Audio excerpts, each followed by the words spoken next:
Plano mo na bang mag-upgrade ng phone o laptop kasi lagi na lang storage full? Teka lang muna, baka hindi mo kailangan gumastos agad. Panoorin mo to. Alam mo yung gusto mo lang mag-picture o mag-video pero biglang not enough storage? Tapos ang ending, delete ka ng delete, pati memories na dadamay na. Ganito rin ako dati hanggang sa na-discover ko to.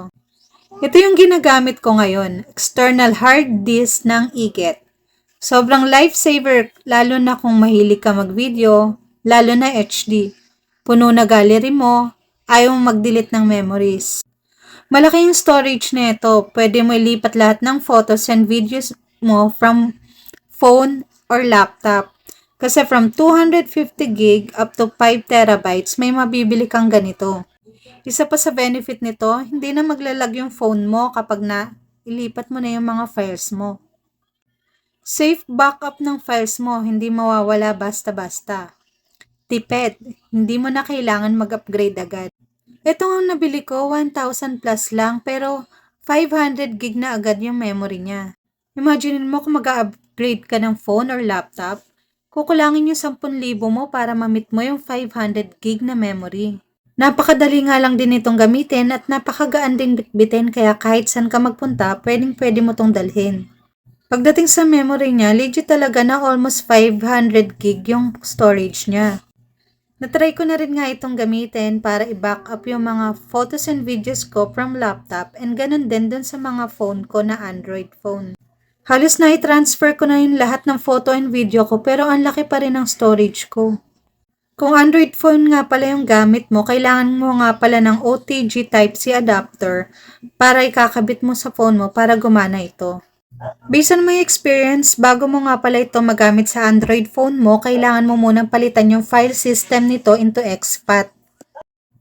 Wala nga pala itong kasama ng OTG Type-C kapag na-receive mo, kaya kailangan mo pang bumili sa separate na store para dun sa OTG adapter na yon. Pero mura lang naman yun, nagkakahalaga ng 25 pesos pataas, siguro yung mga branded nasa 350 na.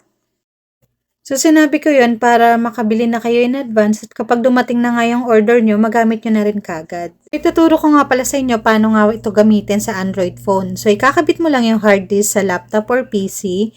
O-open mo yung PC, then i-right click mo lang sa external hard drive.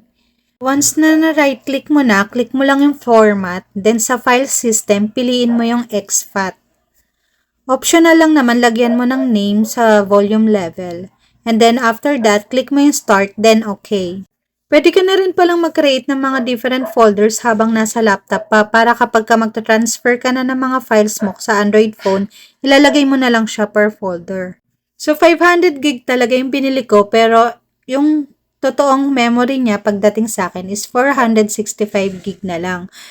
Ito ay para iset yung expectation nyo na hindi talaga siya 500 gig na buo. Kasi gano'n naman talaga pag mga memory card or ibang mga external hard drive, hindi talaga siya buo. Meron talagang konting difference sa kanyang storage.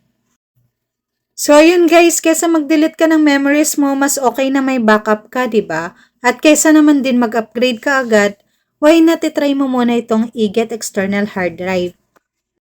Kaya kung lagi ka na ring storage full, this is your sign na kumuha na nito. Ilalagay ko na lang yung link sa yellow basket para makapili ka na ng gig na gusto mo.